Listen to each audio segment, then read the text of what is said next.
You're watching the Metaphysical Mentor podcast with Michael Philpott. Hello, everybody. Thank you so much for joining me on the podcast today. I got a special guest, and he's been on the show from season 1. So he's nice. So I'm glad to have him back on season 2, my good friend Tony. But before we go down the rabbit hole, Tony, I just have to do a public service announcement quickly. Just want to say thank you to all my listeners that are listening around the world, down in the States, my brothers and sisters, and everybody down there. Lots of love. And of course, my peeps in Canada, Australia, New Zealand, France, Netherlands, the UK, Germany. I got a few friends, and Brazil. Just a few people have been listening in Brazil, so I want to thank you very much for that. So for all you listeners, thank you. And if you want to donate and support this channel, because this is fully funded by you, the listeners, there's no corporate sponsors behind this show. So the show is solely supported by you guys. So if you want to donate, there are links in the description on either on the audio podcast or the video too as well. So I do appreciate that. So again, thank you. And that being said, Tony, how are you, my friend? It's been almost a full year since we talked. Has it been? I'm doing great. I love seeing all your posts and all your interviews. And when we finish this call, I am going to support you with the donation. Thank you, my friend. I really appreciate that. That's very, very kind of you. Yeah, a lot has changed in the last year or so, especially for you. I mean, it's always incredible to see your post, or every time I see there's a new Reiki person getting their level 1, level 2, or even their master levels. So, which is fantastic. I'm always so excited to see that, and it just warms my heart. But another thing too is that I don't think at the time we did the first interview that you became the Daoist priest. Was that correct? That is correct. Yeah, I was ordained last summer. Yeah. So congratulations on that. So I was really excited to talk to you about that. And when I heard you became a priest, I feel like I want to say, Father Tony, like a good Catholic student I was, it's like, hey, Father Tony, how are you? Yeah, it's been a full year. And I'm really excited that you became a priest. That was really kind of cool because you've been doing this for a while now, studying Taoism for a while. So how long did it take you from your studies to now becoming a priest in Taoism? So, my studies in Taoism started when I was learning Chinese medicine, traditional Chinese medicine, and when I was studying with my Medical Qigong Master, because Taoism, is immersed through all of those things. Like Qigong, the early Taoist masters would just observe the animals, how they moved, and that was sort of somehow some of the early forms got started. So that was my introduction to Taoism. And I remember my Medical Qigong Master, Robert, who has since passed, one day after class, because we would spend the weekends out in his place in Pickering, and we were in the back room and he was getting some stuff for another student, and he looks at me. He goes, Tony, I think that you could be one of the first Taoist priests in Canada. And like at the time, that didn't mean anything to me. I'm like, okay. Thanks, man. And that just that was in my brain somewhere. And then, somehow it just came to me that that's what I needed to do. And so I reached out. So how the training goes, at least with my Shifu, is it's broken into 3 sets of 3 years. And in the first 3 years, you study closely with your Shifu. And he starts off very friendly, at least mine did, and then he gets less friendly. And then in the second 3 years, you are supposed to go out on your own. And then for the third 3 years, you can go back and train with him at a different level. And he always says to us, boy, anybody who comes back to train with me for the last 3 years, you guys must be crazy. But so I'm in the second 3 years. Okay. And I remember, because I talked with him all the time for the first 3 years, by text, by phone, like everything. And when it came time for me to leave, to go out on my own, I said, Shifu, what should I do? And he said to me, just live. And I'm like, in my mind, I'm thinking, yeah, okay, that is like a stupid answer. Yeah, thanks, Shifu, right? Okay, I'll just live. But I'll tell you, it's been the most incredible experience. So I've been out on my own almost for a year, and the things I've learned and the leaps I've made, because it is up to me, have so I see why they do it this way. Yeah, it almost seems like, there it's that beginning, they built that bond and rapport because part of it is about balance and training the mind and to be balanced and relaxed and kind of be present. So it's almost like the first part, they just kind of get to know you. And then the second part, they're sort of kind of like triggering you a bit and kind of just see if you were paying attention to everything, right? That's what it Yeah. seems like to me. It's like, we'll just kind of turn it up a bit. So I'm not going to be so friendly with you and just see how you react because I guess in some ways, your part of the training is to make sure that you don't overreact to whatever's going on. Yeah. No, I mean, at the end, he was pushing my buttons pretty hard. Like he made me cry a few times, right? I'm like, whew. But after I kind of sat with it for a second, I could see why he did what he did, and it made total sense. But I was blind to it before then, and that's what the Shifu, our good coach, will do, is he'll reflect back at you the things that he can see so clearly that we don't. Yeah, it's how it's amazing how like either a good teacher or just in general, the universe will throw a mirror in front of you and just kind of show you what's going on and kind of looks like yeah, you need to kind of work on this. And it's just like, oh my God, really again? So if you had to explain what Taoism is for people who are listening to it, because I always find it so fascinating. Now, was this particular Taoism, was that developed is a Chinese-based system, right? Correct? Yes. Yeah. Yeah. So if you just give us a little bit of background, what it kind of means. So somebody who's not familiar with it, maybe just give a little bit of maybe some of the philosophies of Taoism. So that's a great question, and it's so funny because the very first line of like the most famous book in Taoism, the Tao Te Ching, says the Tao that can be spoken is not the Tao. So what it's saying is you can't explain Taoism. If Okay. you can, then it's not Taoism. It's like it takes a long time to wrap your mind around it. But what it's really saying is that it can only be lived. It can only be experienced. Okay. So that's the first thing. But there definitely are some concepts that, you know, when I when I went into it, one of my goals was to calm my mind. I used to be very anxious, after the loss of our kid and stuff. There was still this anxiety inside of me, and that's what I really wanted. So for me, the the core of Taoism is a way to control the mind, to let Okay. go of all these things that we carry that hold us down, that hold us back. When people come into the energy clinic, I just see them now. I see them differently. I see that they're so tight. They're just holding on to everything. And if you can just let go. One example is there's a concept called Wu Wei, which means effortless action or non-action. Like, how does the grass grow? Right? The grass grows effortlessly. It just grows. And so what I take from that is that we all have a flow. We have a flow in our life. And that if we'll allow ourselves to just jump into that stream and flow, then life is effortless.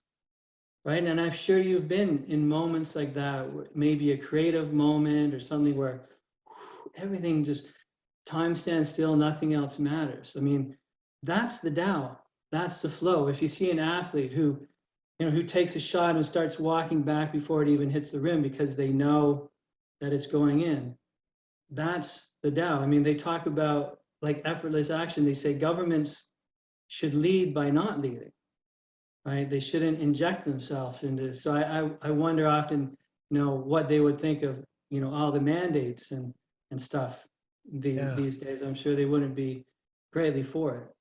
Yeah. Yeah. It's so interesting. Now I've heard of that expression of being in the flow and stuff like that. One of the things I was always curious about is how you translate that into your clients. They take that philosophy and that understanding because as an energy healer, as somebody who's an acupuncturist and stuff like that, and when you see people coming in, they're usually coming in for chronic stress. And I mean, there's a lot of different things they come in for, but it's probably a lot of it's just stress related stuff that the body just is saying, hey, I need to get this fixed at, or get this looked at, I should say. And how has that really changed? I know you talked about now you just kind of see them and you see what's actually happening. You can kind of pull yourself back from seeing their anxiety and stuff like that, and just teach them how to do that. So how does that work for you? Well, I guess one of the things that's really changed for me in the clinic is, I mean, I still, love and give with all my heart, but I'm not afraid to call people on their self-deception. I'm not afraid to talk to people straight and tell them that, because I'll ask the question, what are you afraid of? Because I'll see, because fear is the background of almost everything, right? Yeah. But fear keeps disguising itself. It will disguise itself as anger. If someone comes in and they're really angry, the core is probably that they're very afraid. And so I'll say, what are you afraid of? Well, I'm not afraid of anything. And so now I don't have a problem with calling them on that, right? So that's really one of the things, is I'm able to drill down much deeper. And this is as a result of my Shifu drilling into me. And I'll give you an example.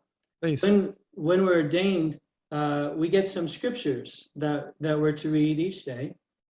And I'm going to say that some people think of Taoism as a religion, some people think of it as a philosophy. I just think of it as is. It's just a frame of mind. So the scriptures aren't particularly religious, they're just wisdom, but they're written in a way that doesn't necessarily make sense, because they're translated from old Chinese and the terms and stuff they use. So one day I'm talking to my Shifu, I say, Shifu, is it okay with you if each week we review a little bit of the scriptures and I tell you what I think it's saying? I'm going to try to decipher it. And he says, no. I go, oh, okay. And he says, I would do that for any other student, but not for you. I go, oh, really? He goes, yes. Because when you get anxious, you start to go down. You go down in this downward cycle and you cycle out of control. He said, my challenge for you is I want you to just read them. And I don't want you to analyze them. I want you to just read them. They are transformative of themselves. And so at first I was like, oh, what the heck? I've been working on myself for all these years and you're telling me I'm still spiraling down. Oh my God. But then it made sense. And it's times like that where you have a transformation, where you have a revelation. And when I work with my clients, that's when they get the most out of it, right? When you're not afraid to reflect that mirror back at them and point deep inside and try to find that root. Instead of just plucking off the flower, the dandelion top, you have to find out what the root is. Yeah, I think that's so important. It's always a root cause. There's always an underlying thing to the anxiety, like you said, the fear, and there's always something there.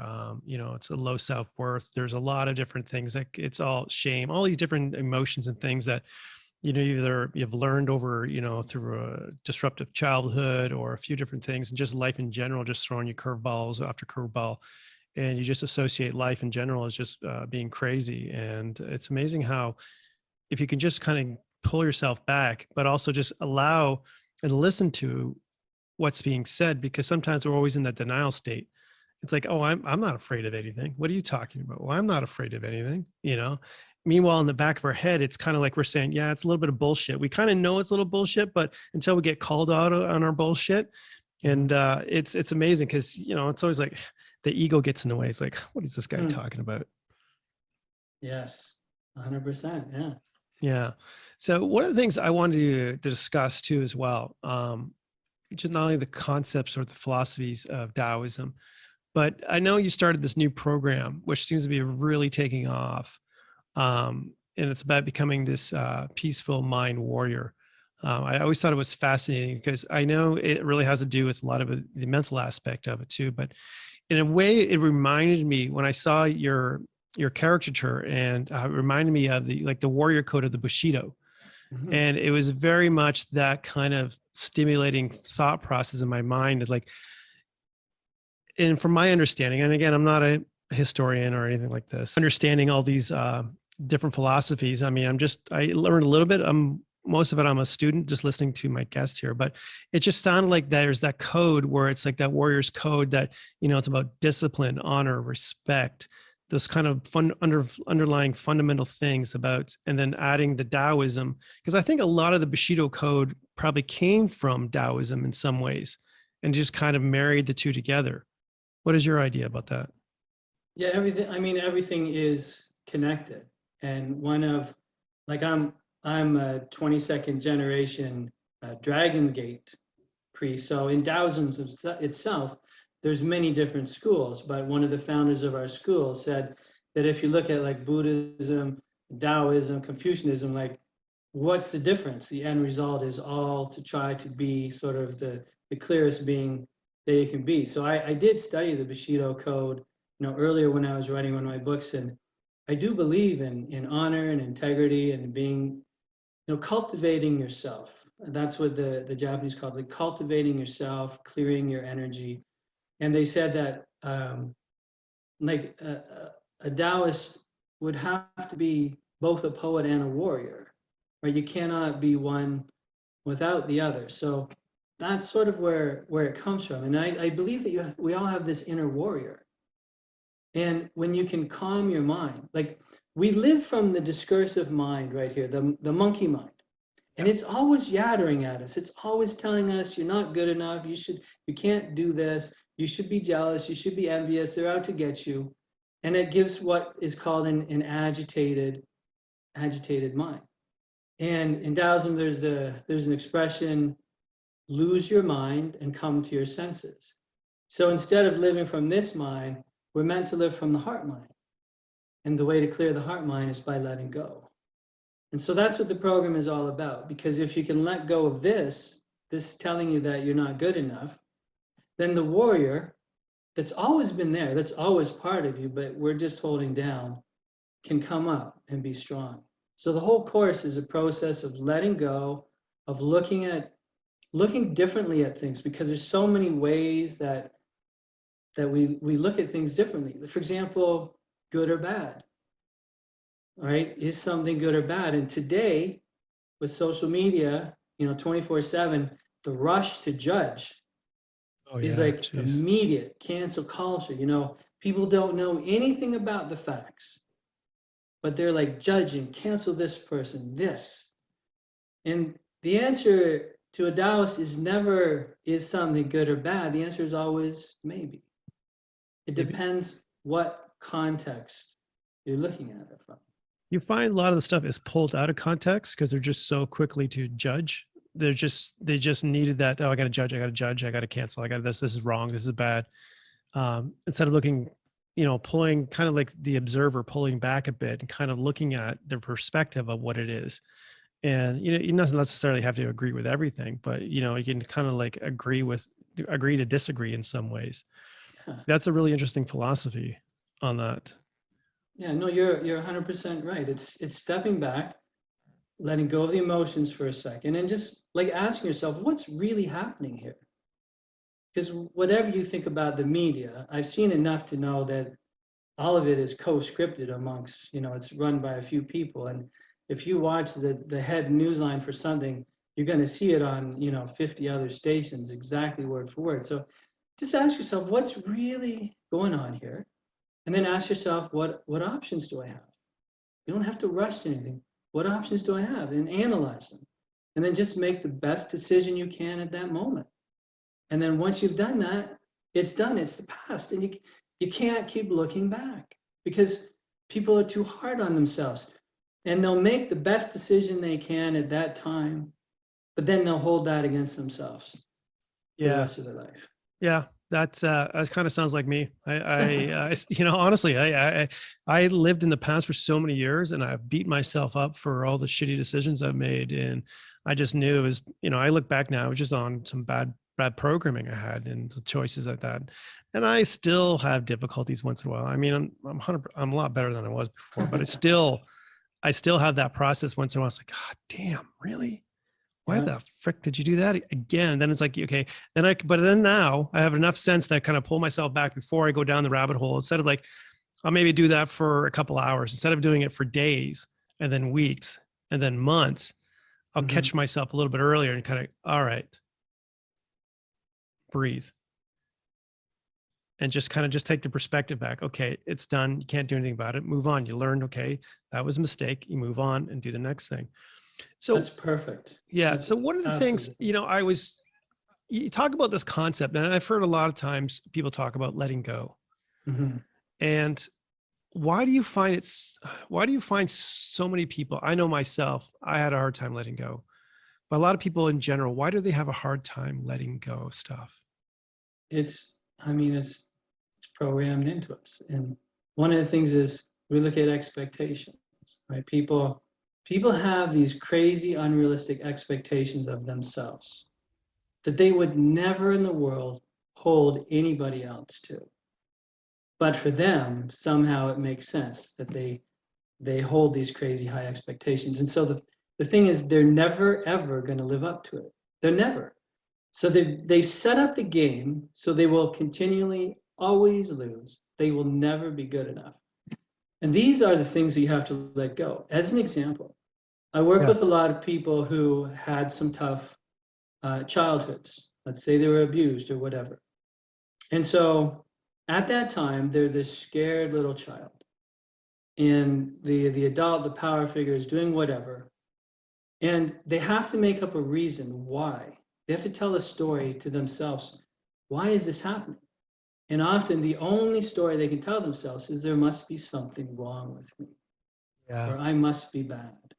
And so they bring this story with them as they become an adult. So in the background, their main story of their life is I'm bad, I'm broken, there's something wrong with me.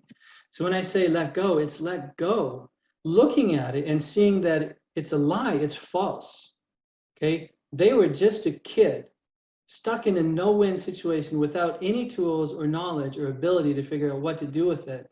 They did the best they could, but now it's time to look at it from a different angle and see that it's not true. Your whole expectation, your whole life has been built on this lie that you made up when you were 6 years old, hiding in the closet. And when you can let go of that, but letting go means changing. And changing brings fear of the unknown. And that's why people have a tough time letting go. Yeah, I think that's, it makes so much sense. I've seen so many parallels in my own life and my own healing journey.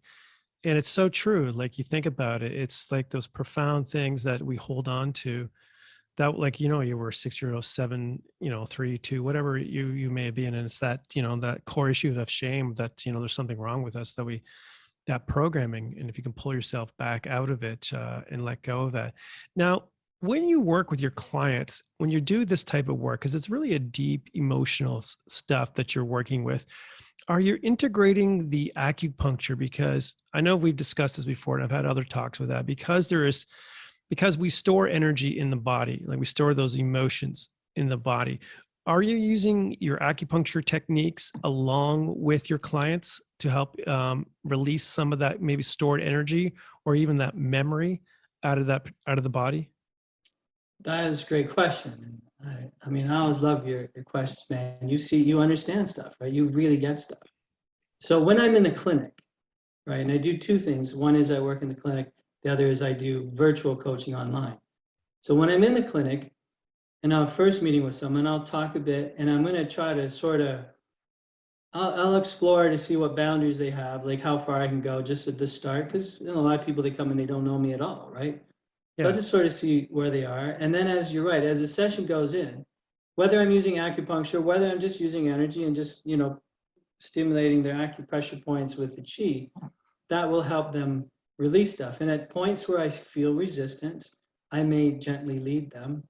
I may tell them this wasn't your fault or something like that, just to help them get over it. And a big part is just telling them that they're safe, that they're in a safe place and that I'll protect them. And when you can do that, maybe hold their hand, then they can let go of the defenses, because the body sometimes is so tight because it's had to be protecting itself. Yeah. When I'm talking with people in the online coaching, you can't do that, but you can still send energy, right? Of course. But a lot of it, I have a bunch of videos that sort of helps them program their mind or deprogram their mind that they can watch in between our calls. And so I find sometimes I can actually go deeper with the online because we can have longer just to talk and explore things. It's really interesting. Yeah, because usually sometimes you're kind of in a time constraint in some ways because you want to see a certain amount of clients per day in a clinic. You want to try to help as many people as possible. So, I mean, it would make sense that you'd be able to have a little more longer conversation and talk about that. And I think that's really important from a healing perspective, but also on a clinical setting, or even just as finding a coach. Is the one thing is to feel that feeling of safety, and just being, and that's one of the things I always tell my clients when I'm working with them is because, when you're working with deep emotional issues and stuff like that, you want to provide them the opportunity to express that emotion, and sometimes it could be, I'm sure you've seen that in the clinic where you put a needle in, or you're just doing a little chi over, over the heart chakra or the heart energy, or the liver or something area, and just the tears just start flowing, right? It's that compulsive, ugly cry sometimes, but it's necessary to get that emotion out because that's just stuck energy that's in there. And I think that's really, really important. So in the part of your program, you talk about a little bit about, you see people who are feeling stuck in their life. Mm-hmm. And I know a lot of people are out there listening, and this is one of the reasons I wanted to have you on, because when I was doing the research on your program, all the little things that you talk about, feeling stuck, feeling overwhelmed, anxiety and stuff like that over the last 2 years, I think we all felt that. And I've been trying to get some extra shows in on the podcast to kind of talk about and understand that, because so many people are going through this stuff and they're looking for answers and help and trying to figure this shit out, because the last 2 years it's just been a shitstorm for a lot of people.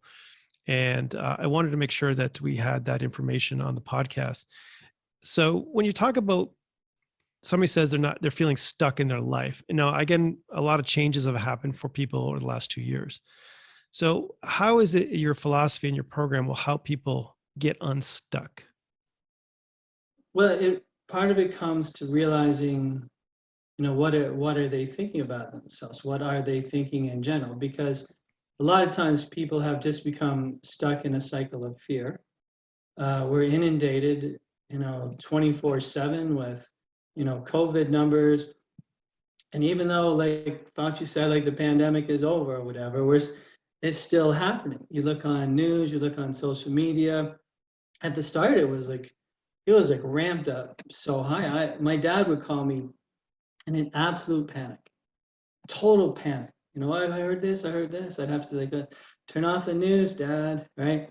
So that's like the number one thing is like, turn off the news, man. Like, if something really is important is happening, I'm sure someone is going to tell you. So you got to watch what you're putting in your mind. And some people just get stuck. They just get stuck in the cycle. Let's watch the war. You don't have to watch that stuff. It's happening whether you watch it or not. I'm sure you can check in later. So letting go of that. What are you putting into your mind? A lot of people stop living. They say they feel stuck. Well, they stopped living during COVID because, this mandate, you can't do this, but there are still lots of things you can do. Just have to look into your heart and think, what brings me joy? What are the things that bring me joy? You could meet with people in groups, people who felt very isolated. Some of my clients have just gone online and figured out these groups and met people, and at least it's some way to connect. And as things are opening up now, they're actually able to go out and meet people. But the whole part of getting unstuck is letting go. It's letting go of the blame, of blaming yourself, of feeling like a victim, of being angry with yourself. I just saw someone the other day in clinic who was an athlete, very athletic, and now she's got some problems with her physical body, and she's really angry at her body. She's angry at herself. And when you get angry at yourself, everything tenses up.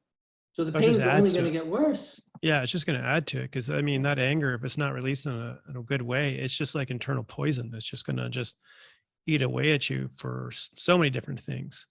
Yeah, I can relate to that. Yeah, so letting go is breathing. Letting go is meditating. Letting go is looking at things differently. Letting go is not judging. Letting go is realizing that nothing is good or bad. It all depends on the angle. Like I'm going to bring a real life example. So I watch basketball, and Dallas Mavericks have this superstar, Luka. I Yeah. never remember how to say his last name. So Luka. If you're Okay. basketball, you'll know what I'm talking about. So in the second last game of the season, he's a little bit of a hothead. He starts yelling at the ref. The ref tees him up, okay? And it turns out that was, you're allowed, I think, 16 technicals in a season. So he had to miss the next game. He was suspended.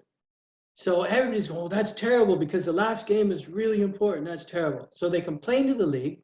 The league reverses their decision. Okay, he can play. So everybody goes, oh, that's great. That's good. So he plays in the next game and wrecks his ankle, and he's out. They don't know how long. Oh, that's terrible. That's terrible. So then they're wishing that the league had never rescinded it, right? So is something good or bad? Is something good or bad? Is something good or bad? You know, and time will tell. Maybe that time off nursing his ankle rejuvenated him. It will help him. Like, so don't judge. And that's a big thing. Don't judge yourself. Don't judge others. Just let go, relax, man. Yeah. Yeah, I think that's so important. I mean, it's such an easy thing to think about, or and you think of in the general scope of things in your life, just kind of let things go and try not to stress about it. I really enjoy the idea of not what you're feeding your mind and what you're watching, because I'll get caught up in that one time too as well. You're watching, certain news channels and certain things, and you're just like, kind of, the whole idea is to stir the button and to get it, and then it's like you walk away and it's like, why am I so angry? And all of a sudden it's like, oh, I know what's going on. So I've really, especially at night. Now, this is one of the things, and they always talk about, television being programming. Well, it really is programming. So especially at night, because when you're relaxing, you're a little more into that, like they talk about the theta state, your brain waves start changing and stuff like that. So I'm very, very careful of what I watch, especially in the evening. And I always watch something in the evening that I enjoy, that's funny, or something that interests me. Like I end up watching more YouTube videos than I actually do content on television anymore, because then I can be specific on what I want to watch. Because I want to watch something about, health, or a documentary about ancient Egypt or something like that. Something that's, I enjoy, something that I like to do, instead of listening to, people talk about this group or that group and this political system and that candidate and what's going on. It's just because you get that whole cycle in the brain just keeps going and doesn't shut off, because you got to deal with general stuff during the day, whether it's your coworkers, traffic, and certain things that, it's going to stimulate the brain, the monkey mind, like you say, to get agitated too as well. So, and yeah, I just find it's really important to really not pay attention to what you're watching, I should say. Yeah. And I'll share with you a goodie that my shifu used to say to me, right? And by the way, I cleared if it was okay if I did a swear word here. So yeah, it's fine. Yeah, go ahead. And I actually say this to all my clients now. All right. And when you ask me like how have things changed in my clinic and stuff, working with clients since I've been studying my Taoism, and like my shifu, he doesn't take new students anymore, but he does swear a lot, right? It's really funny. So I come on and he's looking through me and he says, even though I don't think I have it, he sees that I still have a lot of anxiety, right? So he started saying to me, he says, Tony, this is my cup of fucks and it's empty. And he would say that over and over to me, right? And I'm thinking, it just sounds weird hearing you swear, Shifu. And finally it dawned on to me that he was like slapping me. He was just saying, let go, man. You're holding on to all this stuff that you have no control, that doesn't really matter. Let the fuck go. And so I literally walk around, during the day and I say, I just don't fucking care. And of course I love deeply and stuff, but I mean, I don't care about the things I can't control. I don't care about the little things. Like, I just don't fucking care. And it's so freeing, brother. Yeah. It is so freeing when you can reach that point. And if anything, that's what Taoism has brought me. It's freed my mind. Yeah. And I'm so like I always laugh when people say, oh, you're so laid back, you're so chill, right? I'm like, oh, that's cool. Thank you. I remember when I used to be like a really angry dude, man. So Yeah. I know it's funny because I so relate to that, and people go, "You're angry? You're an angry dude?" Oh yeah, I was in my victim rage for years. Listen, yeah, I was a mess. I fully understand. I fully understand. But it's like, people go, "You seem so calm and so nice," and it's like, yeah, when I used to be a rageaholic, but I internalized a lot of it, and that's what kept me sick all the time too, having all these problems. So, but yeah, like you wouldn't expect it. Like you were saying, dropping F-bombs. Like, because when you see your presence, like your energy is like your energy, even through your pictures on your Instagram, it's very calming, it's very relaxed, it's very present, right? And then if you like, I just can imagine you doing Reiki and somebody's like, just let the fuck go. And I just get them looking at you and your students are going, did he just say the F word? I usually ask for permission. I say, is it okay if I swear? And most people go, yeah, I'm a trucker, man. Go ahead. Like, Yeah. And it's awesome. I think that's, sometimes it's missing. I think we got so wound up about how we speak and stuff like that. And sometimes, I know and again, this is my personal opinion. I know people think it's a nasty word and stuff like that, but there's something about the energy around that word and how you apply it can really change things and how you look at things. And sometimes you just need to use that word because that's the only word that describes the best way to do it. And I know one of my favorite guys, motivational people, is David Goggins, and he says that a lot. And when I'm feeling like crap, when I'm having like a rough day, for some reason his posts will show up, and he'll just be screaming at you through your computer or your phone or whatever you're watching it, and he's just basically laying it on you, and he's dropping F-bombs like crazy. And it's like, oh, thanks. I needed that. I need that little kick in the ass. And I think that sometimes we do need that. It's a little bit of just kind of what? Well, it cuts through it. It gets our attention, right? And that's why my Shifu used it for me, and that's why I use it for people too. Yeah. Right? Because sometimes we're stuck. We're just stuck. We're stuck. We're stuck. And civilization is so politically correct now. You're not allowed to say anything. And sometimes you just need to say, I know you're feeling down. The world's been pretty fucked for the last 2 years, man. Yeah. I hear you. But you know what? It's not all dark. But that one word sort of penetrates through, opens them up so that they can receive. And that's what we need. We need someone to shine the mirror back at us so we can see all the lies that we're telling ourselves. Yeah. It's amazing how the lies that we tell ourselves on a daily basis. And if you had to listen to yourself, and I think that's really important. I think the idea of if you can just listen to what you're saying to yourself, and it's like, what would you say that to? Like I always say, like, you only talk about inner child work. Would you say that to a 6-year-old? The same lies? And it's just like, if you can pull yourself back, and it's like, all this different stuff, and it is a lie, but it's so programmed into our subconscious that it's so difficult for us to really see it sometimes. So I really commend you on, kind of going that little extra mile for your clients and allowing them to kind of do that. So with your Qigong. I just want to talk real quick about anxiety and that, because Oh yeah, please do. Yes. A lot of people wear masks, right? They feel that they have to wear a mask. They have to appear a certain way in public, but it's not the real them. And so you feel inauthentic. You feel this tension. If you're trying to get the public to believe that you're someone, but inside you're not that someone, there's no way you can't have that inner tension. And that inner tension, your body experiences as anxiety, right? Because something is not quite right. And so also when I say let go, it's stop caring about what other people think. Who gives a fuck, right? Yeah. Just be you. You can't be anybody else. You got to let go of the fear. If they can't take you for who you are, then they're not worthy of your attention. Yeah. Wow, that's so profound.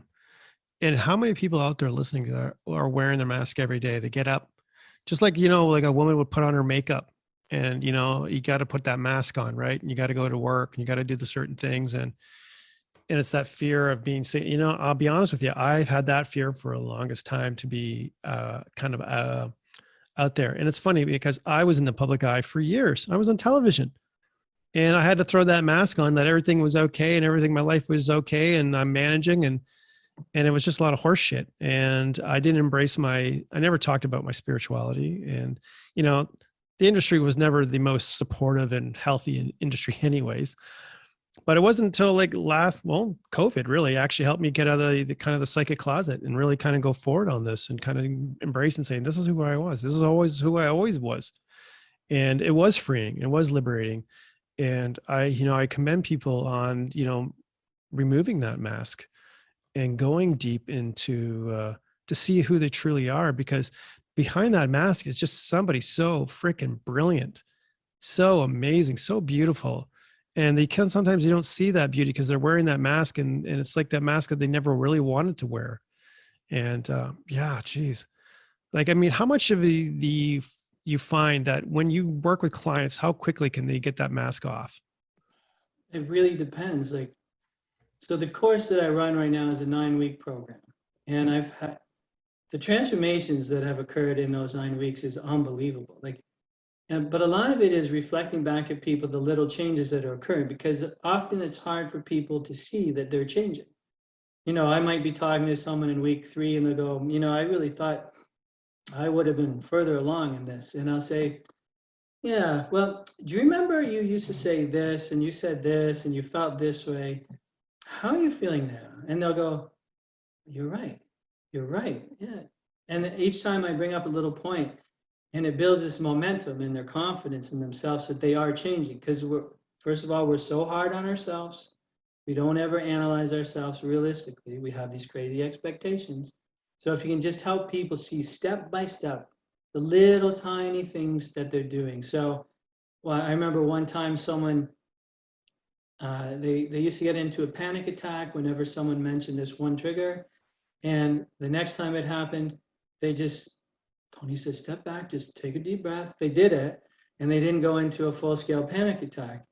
And they said, well, why did I still think of getting anxious? Like people think, oh, are you supposed to be like Zen? Like they think you're supposed to be like Zen, like 24/7, right?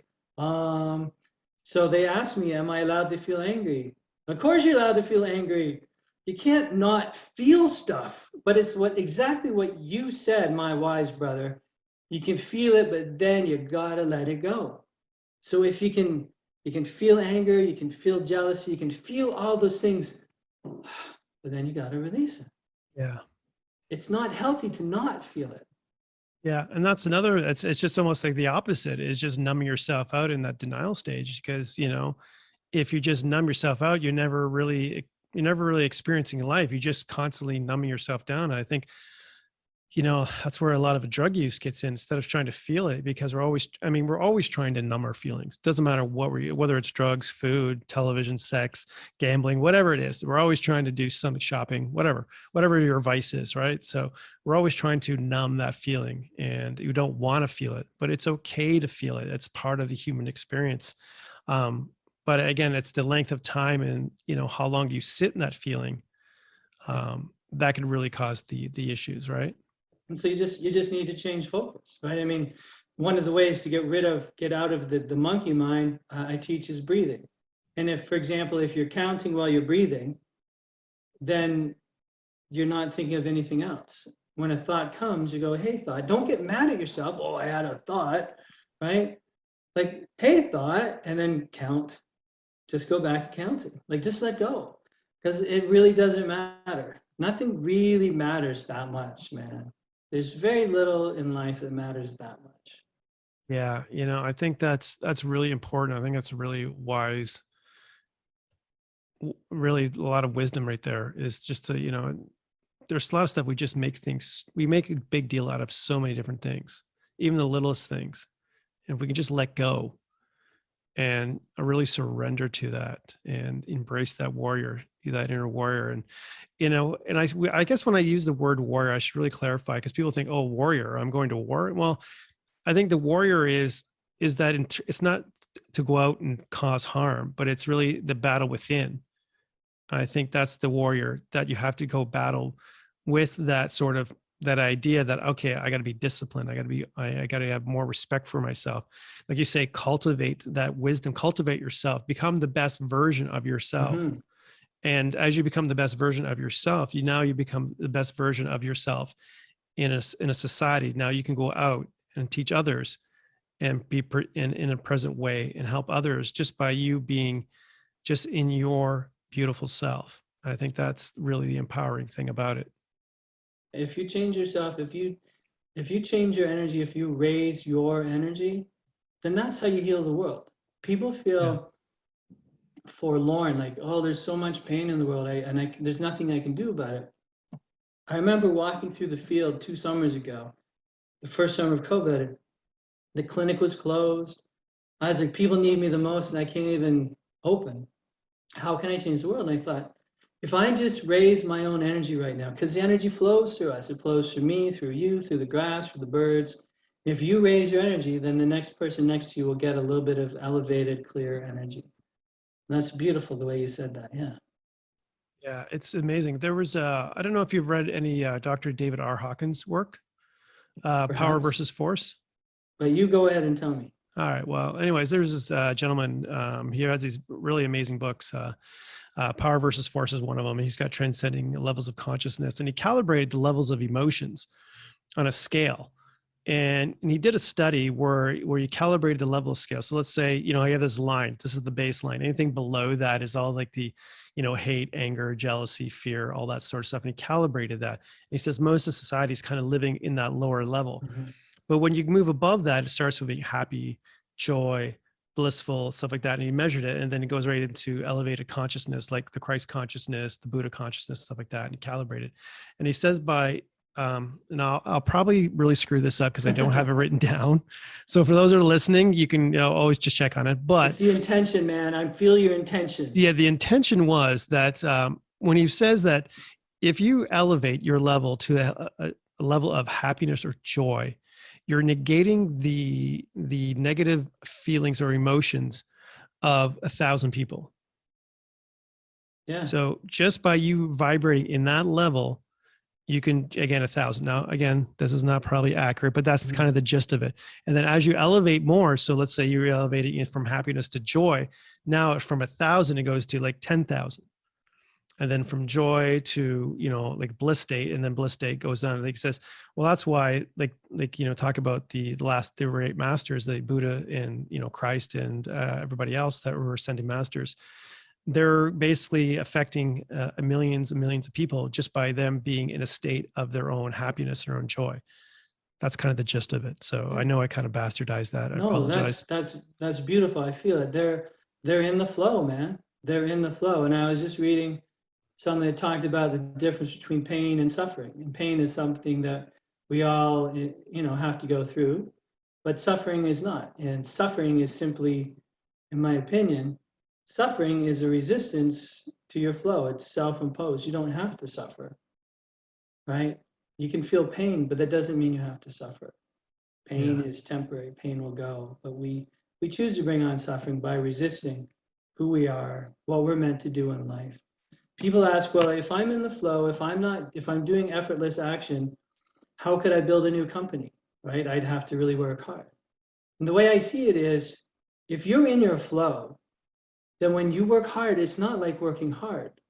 You're just doing something you love and pouring your heart into it. But if you want to do one thing, but society is telling you to do another thing, and that's where you're putting all your effort in, that's where you'll feel the resistance, and that's where you'll feel the suffering. Yeah. So just follow you. Just be you. Dao your Dao. Dao your own Dao. Flow your own flow. And life becomes pretty damn cool.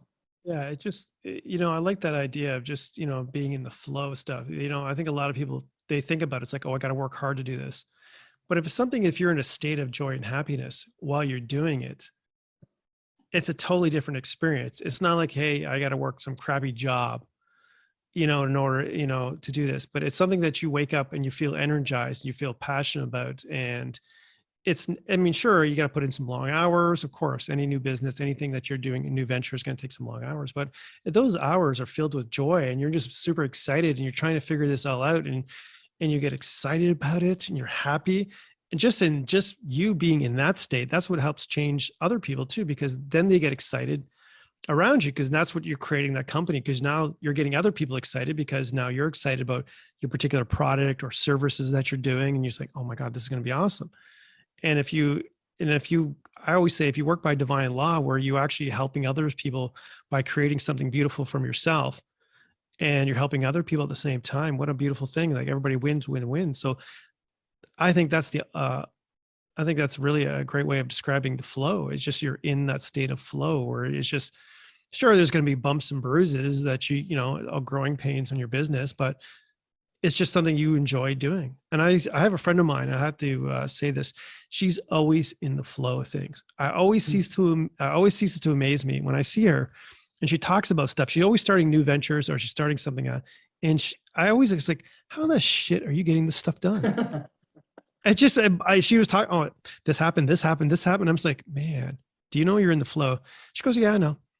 Like, she doesn't even think about it. She just knows. There's just a knowingness to it. And I always just say, I commend you on that, because because when I know when I'm out of the flow, then it's like, I got to pull myself back and kind of like, okay, let's readjust. And I think that's important to understand when you're not in that flow, to kind of pull yourself back. Right. That's when you feel heavy. That's Yeah. when you feel a heaviness. That's when you feel a stuckness, when you're not in the flow. And so that's the first thing that people have to do, is they have to reconnect with themselves. They have to learn to listen to themselves, to learn to listen to their feelings, to their intuitions, and don't just put it off as the weather or the rain or whatever, okay, or the world or the war. Just listen to your body, to your mind. Something's off. That means you're resisting your flow. And so when you go into the quiet, and this is the other really big thing I've learned, is when I go into the quiet, either through meditation or a walk in the woods, or just listening to music, you know, from the 80s, man, that I lose consciousness. And that's when all the inspirations and ideas come to me. And the other week, I sat up all night, like from midnight till 7 a.m., just listening to my playlist, and all these downloads came into me. It was amazing. Yeah, that's such a creative time. A lot of people talk about that when you're in the later stages of the evening, stuff like that. It's where the mind starts to open up, and when you're in that state of flow. And yeah, that sounds amazing. Like, it's like you're in the flow, and that's just the music, because music can be so profound and it can change you, but also nature too as well.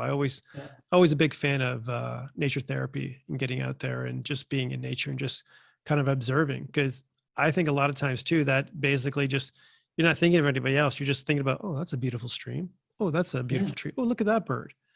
Yeah.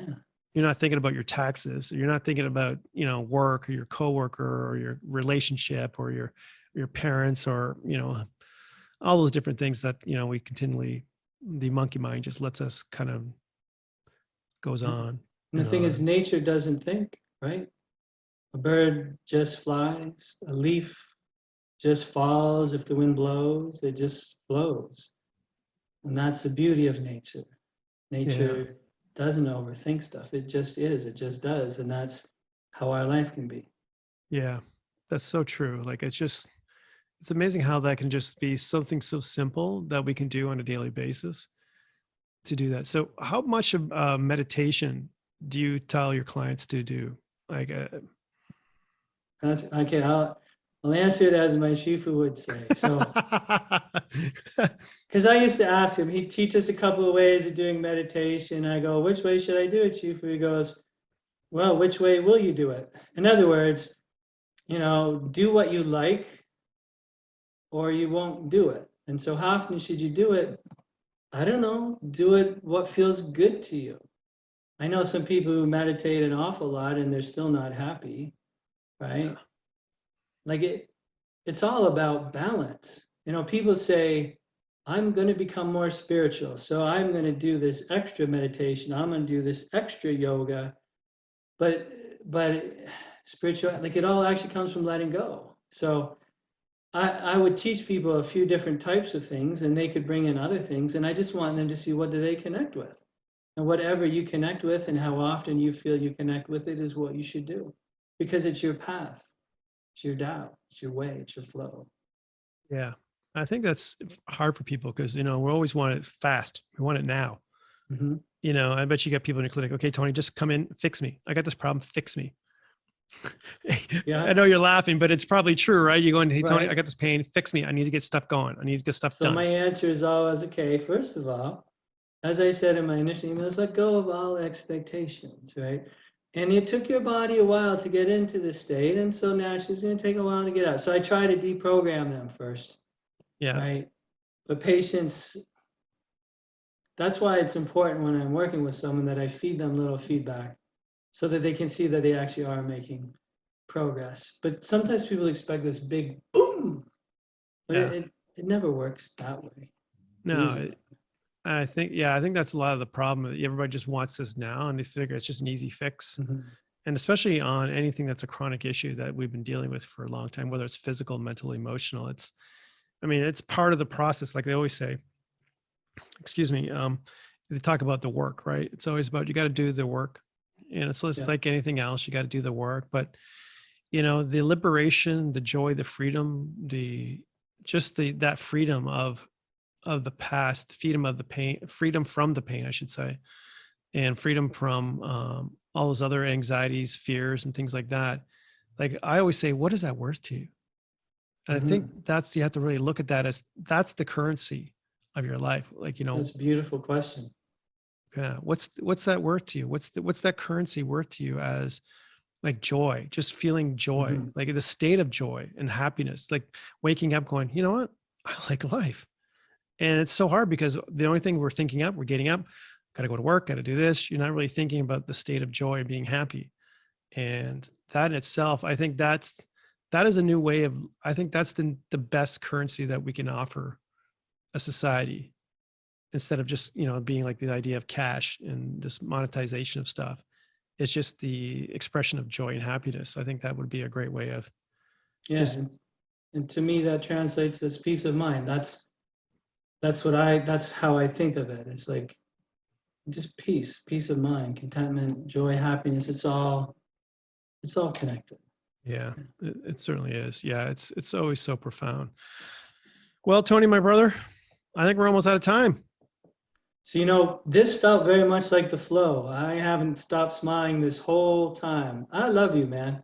I have so much admiration and respect for you too, my brother, and that's why I always enjoyed our first conversation. And I know who have listened to our first conversation, they've enjoyed our conversation as well. So I thank you on that. I really appreciate that. Totally my pleasure, brother. Yeah, exactly. And if they're looking to find you, Tony, so one of the great things about doing the podcast is that you'll be able to reach a wide audience there. So if people were trying to find you on the World Wide Web, find your services, find your programs, where can they find you, Tony? So there's two ways. I have two main websites. So my clinic website is feelfullyaliveagain.com, feelfullyaliveagain.com. And my online virtual coaching is peaceofmindwarrior.com, peaceofmindwarrior.com. And I will get back to people. I love speaking with people. And I always tell people, if you think you might want to work with me, let's see if we connect. Yeah. Right? I never want people to commit to anything. Like feeling that you connect with someone is so important. So I put some videos up on my sites. I just want you to get to see, like, do you connect with me? If not, there's no sense in it.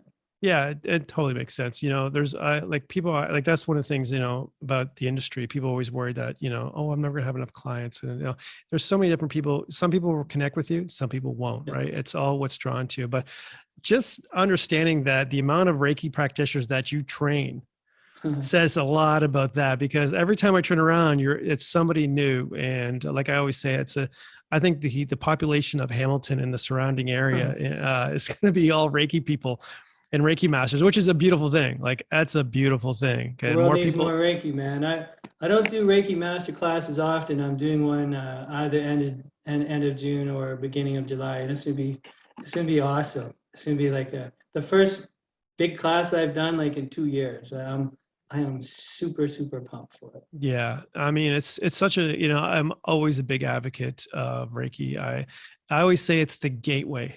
It's the gateway to start you down the path, down the rabbit hole It always is. That's what happened for me. It really opened up. Really opened me up spiritually. Everything else, and it opened down that Pandora's box, as I like to call it, and all these amazing, crazy things have happened because of Reiki. Now, Reiki is not for everybody, but it's always been just an amazing journey for myself. And I always, tell people that. So if you're looking for an amazing person to get training with, and you're in the Hamilton region. Now, do you do any of that online at all? Any Reiki training online? Yeah. I could. I haven't yet. I'm not a big fan. I mean, I think it's so experimental that you have to be in the experience of that. People have asked me, do you do that training? I said, no, you have to really, it's really get your hands on it. Like I've done so many one-on-one trainings since COVID started, and I didn't know if I would like it, because before then I'd only done group, but actually I really love it. And they're almost like transformation sessions, like, because I do a session on people, we go really deep into stuff. It's been really amazing. But yeah, so people come in and they think they're coming in for one reason, and they leave finding out they came in for another reason. And one of the things that's really, really struck me is how important the attunement is. And when I'm doing a solo attunement, it's maybe 90 seconds to 2 minutes. Like it's not long. It's so powerful. And this is what's really helped me to see the incredible importance of the attunement. And that's the only thing. I know you can send energy distance, and I do, but just placing the hands on someone in the attunement and transferring that directly, and just like feeling the shit that goes on, it's just, oh yeah, it's absolutely amazing. Oh, I bet it'd be just a crazy ride, definitely that. And especially if anybody who's coming into your coming into your training for, and has some type of energy knowledge and has an experience of that, they must blow their top off, because it just probably just be vibrating when they leave. Did you have some like testimonies of people go, Tony, I haven't stopped vibrating since my attunement? I want to just say, let me stop right now and say, if you're watching this and if you want to come in for training, just ignore that, let go of all expectations, because the last thing I need is people coming and going, the only way this would be a great training is if I'm like vibrating, right? I'm like flying like a butterfly. Because it's whatever you think that you want is what you won't get. It's whatever you need is what's going to happen. And sometimes that's messy and painful and lots of tears. Yeah. Well said, as a Daoist priest there. Let it be flow, which is amazing. So Tony, I'm just going to, again, thank you so much for being on the podcast, and for season 2. Thank you. I really appreciate you being back on and sharing your wisdom. Thank you. That's right. And we'll have to talk about some 80s music next time that you're on the show. So I know you have such an eclectic taste in music. It's just, I think, wow, you listen to that? That's pretty cool. I love that. That's after hours clinic, man. After hours gets cranked up, man. Yeah, I hear you on that. I go a little old school heavy metal, throwing, get the blood flowing. So that being said, everybody, I'm just going to close off the podcast here. This has been the Metaphysical Mentor podcast with Michael Philpott. Thank you so much for joining me, and goodbye for now.